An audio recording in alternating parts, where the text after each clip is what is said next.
All of a sudden IDFC first bank लेके आ रहा है 2000 करोड़ का प्रेफरेंशियल अलॉटमेंट। इसमें हमें समझने की जरूरत है कि प्रेफरेंशियल अलॉटमेंट होता क्या है फॉर दैट मैटर। सेकंड, हमें समझना पड़ेगा जो आईडीएफसी बैंक ला रहा है प्रेफरेंशियल अलॉटमेंट, उसके फिगर्स क्या है, किस रेट पे ला रहा है, क्या डिस्काउंट में है, प्रीमियम पे है, कैसे ला रहा है।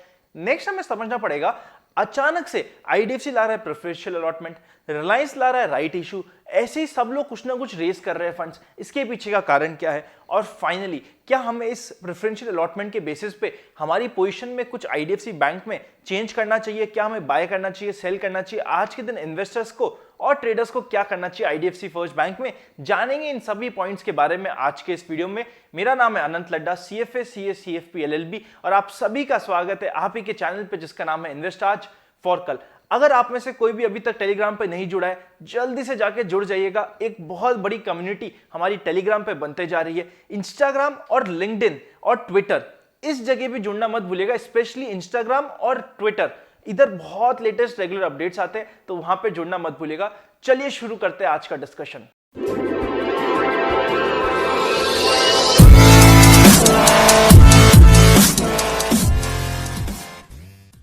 सबसे पहले यह समझना पड़ेगा कि प्रेफरेंशियल अलॉटमेंट होता क्या है और क्या अप्रूवल की जरूरत होती है। क्या ये अभी अप्रूव हो गया है? नहीं। प्रेफरेंशियल अलॉटमेंट एक इस टाइप का अलॉटमेंट है जिसमें प्रेफरेंस दिया जाता है कुछ पर्टिकुलर इन्वेस्टर्स को और उनको आउट ऑफ द ट्रैक जाके इन्वेस्टमेंट्स करवाया जाता है। मेन रीजन इसका यही होता है कि हम कैपिटल एडिक्वेसी रेशियो मेंटेन करना चाहते हो या फिर कुछ फंड्स रेस करना चाहते हो of the market, without market की लिक्विडिटी को इंपैक्ट किए हम कुछ फंड्स इशू करना चाहते हो। इस फंड्स के लिए हमें हमेशा स्पेशल रेजोल्यूशन जरूरत होता है। स्पेशल रेजोल्यूशन मतलब 3/4 of the total share holders को इसको अप्रूव करना जरूरी है। क्या इस केस में अप्रूव हो जाएगा? 99.99% अप्रूव हो जाएगा, क्योंकि इस समय कोरोना वायरस को देखते हुए और लॉकडाउन को देखते हुए कुछ भी फंड्स रेज हो रहा है तो वो कंपनी के लिए ही अच्छा है। सो ये हमें समझना पड़ेगा कि एक स्पेशल रेजोल्यूशन के थ्रू पास होगा प्रेफरेंशियल अलॉटमेंट, जिसमें कुछ पर्टिकुलर इन्वेस्टर्स को, कौन कौन है इन्वेस्टर्स वो हम नेक्स्ट पॉइंट में समझेंगे, कुछ पर्टिकुलर इन्वेस्टर्स को अमाउंट दिया जाएगा, शेयर्स दिया जाएगा और उनसे पैसा लिया जाएगा। नेक्स्ट हमें समझना पड़ेगा कि 2000 करोड़ का टोटल अमाउंट हो गया। नंबर ऑफ शेयर्स कितने हुए? नंबर ऑफ शेयर्स ऑलमोस्ट हुए 86.24 करोड़ के आसपास शेयर हुए। पर शेयर आज के दिन मार्केट में चल रहा है 21.90 रुपीस पर शेयर की प्राइस है। जिस रेट पे अलॉट होने वाला है प्रेफरेंशियल अलॉटमेंट, वो थोड़ा सा प्रीमियम 23.19 रुपीस पर शेयर की रेट में अलॉट होने वाला है। यह शेयर लास्ट 52 वीक्स में 50 रुपए से ऊपर भी गया है और 20 रुपए से नीचे भी आ चुका है। सो आप इसमें वॉलिटिलिटी बहुत है, ये हम समझ चुके होंगे। ये जब जैसे ही ये इशू हो जाएगा ना, जो ये कंपनी है आईडीएफसी फर्स्ट, इसका कैपिटल एडिक्वेसी रेशियो, जैसा कि हम समझ रहे हैं कि इसका कैपिटल एडिक्वेसी रेशियो आज के दिन बहुत खराब है एज कंपेयर टू बाकी सारी बैंक्स। एनपीएस की इशू और आ सकते हैं आने वाले समय पे लॉकडाउन की वजह से। इसकी वजह से ये जो कैपिटल एडिक्वेसी रेशियो है और खराब हो सकता है। अभी 13.28 है, ये प्रेफरेंशियल इशू के बाद, प्रेफरेंशियल अलॉटमेंट के बाद बढ़ के 15.30 के आसपास चले जाएगा, पर वापस से गिरने की आशाएं हैं और गिरने के चांसेस है, क्योंकि एनपीएस बढ़ सकते हैं। ये हमें समझना पड़ेगा। इस इशू में सबसे इंटरेस्टिंग बात पता है क्या है? जो 2000 करोड़ रुपए का इशू आ रहा है, इसकी जो पार्टीज है इशू की, सुपर पार्टीज है। जो इनके प्रमोटर है, जो आईडीएफसी फर्स्ट होल्डिंग कंपनी है, वो 800 करोड़ का वो लेगा इस टोटल प्रेफरेंशियल अलॉटमेंट में से। 600 करोड़ लेने वाला है आईसीआईसीआई प्रूडेंशियल लाइफ इंश्योरेंस। जी हां दोस्तों, आईसीआईसीआई प्रूडेंशियल लाइफ 600 करोड़ का इन्वेस्टमेंट करेगा और 200 करोड़ किया जाएगा investment HDFC life, Bajaj alliance life और साथ ही साथ day side investments. Day side investment एक प्राइवेट इक्विटी फर्म है यूएस बेस्ड, जो इसमें 200 करोड़ करेगा। समराइज कर दिया जाए, 800 करोड़ करेगा प्रमोटर खुद, 600 करोड़ करेगा आईसीआईसीआई लाइफ, 200 करोड़ करेगा HDFC life, another 200 crores will be allotted to Bajaj Allianz Life, and finally last 200 CR will be allotted to Dayside Investments, जो एक US based private equity firm है। सो ऐसे करके टोटल 2000 करोड़ रुपए इकट्ठे करे जाएंगे और जो रेट पे ये शेयर्स इश्यू होंगे वो है 23.19। नेक्स्ट क्वेश्चन हमारे पास ये आता है कि ऑल ऑफ अ सडन सारी बड़ी कंपनीज कुछ फंड्स रेस करने की क्यों कोशिश कर रहे हैं? आप सभी को पता है मार्च और अप्रैल मेजॉरिटी जगह इंडिया में लॉकडाउन रहा है। मार्च में भी काफी जगह रहा है और अप्रैल में तो खैर पूरी इंडिया में रहा है।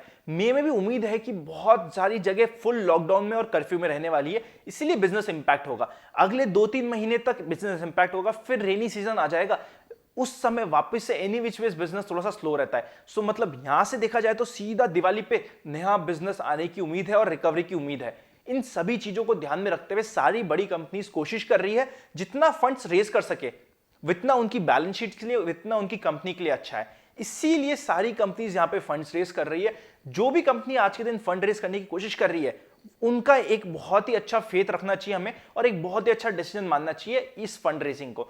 नेक्स्ट क्वेश्चन और फाइनल क्वेश्चन हमारा ये आता है, क्या इसके बेसिस पे हमें इन्वेस्टमेंट कर देना चाहिए आईडीएफसी बैंक में, या फिर आईडीएफसी फर्स्ट बैंक में हमें कुछ पोजीशन बनानी चाहिए, नहीं करना चाहिए, क्या करना चाहिए वो समझेंगे। उससे पहले अगर आपने अभी तक ये चैनल सब्सक्राइब और बेल आइकन क्लिक नहीं किया है कर दीजिए। अगर आप चाहते हैं कि हम पर्सनली आपका फंड्स मैनेज करें तो डिस्क्रिप्शन में हेल्पलाइन नंबर है, वो उस पर आप कनेक्ट कर सकते हैं और मंडे टू सैटरडे 10 to 5 आप कनेक्ट कीजिए और हम आपकी हेल्प करेंगे। सो फाइनली कंक्लूजन पे चलते हैं कि क्या एज एन इन्वेस्टर और ट्रेडर हमें इसमें इन्वेस्ट करना चाहिए। 4 इंपॉर्टेंट पॉइंट है जो हमें समझने पड़ेंगे। सबसे पहला, जो कैपिटल एडिक्वेसी रेशियो है इस बैंक का या बाकी फिगर्स भी है सब खराब थे। 2000 करोड़ रुपए आने के बाद थोड़े इंप्रूव होंगे, पर जैसे ही एनपीए आएगा, जिसके बहुत हाई चांसेस है looking at the lockdown situation जो इंडिया में है, वापस से इसका रेशियोज खराब होंगे, कैपिटल एडिक्वेसी वापस से खराब होगा। तो ये समझना हमें जरूरी है कि ये जो रेशियो अभी एक बार इंप्रूव होंगे वापस खराब होंगे। सेकंड, जिस प्राइस पे अलॉटमेंट आ रहा है मार्केट प्राइस के बेसिस पे ज्यादा ऊंचा नहीं आ रहा है। जो प्राइस पे रेज हो रहा है फंड्स लगभग मार्केट प्राइस के आसपास ही हो रहा है, इसीलिए हमें समझना पड़ेगा कुछ बहुत ज्यादा बेनिफिट इन्वेस्टर्स के लिए नहीं है। थर्ड इंपॉर्टेंट पॉइंट, सिर्फ ये एक प्रेफरेंशियल अलॉटमेंट की न्यूज के बेसिस पे बाकी सारे नेगेटिव पॉइंट्स हम हटा दे, गलत बात होगी। 50 रुपीज के हाई रह चुका है और 17 रुपीज तक जा चुका है, नीचे में 20 रुपीज के नीचे जा चुका है, इतना वॉलेटाइल है। और जब अगर वापस से सेकेंड वेव ऑफ करेक्शन जो हम 5th में से आने की बात कर रहे हैं उसमें हो सकता है वापस से ये शेयर पिटे और काफी करेक्ट हो, इसलिए हमें बच के रहना है।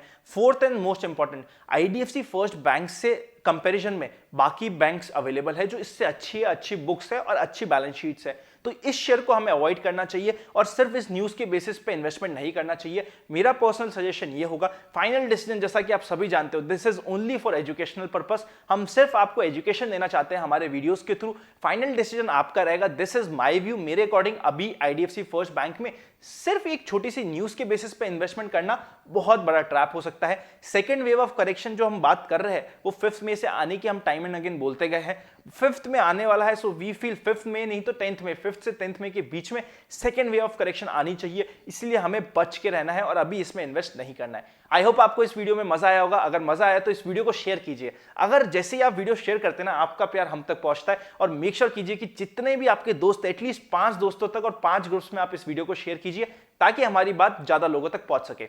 मिलेंगे नेक्स्ट वीडियो में, तब तक के लिए हैप्पी इन्वेस्टिंग।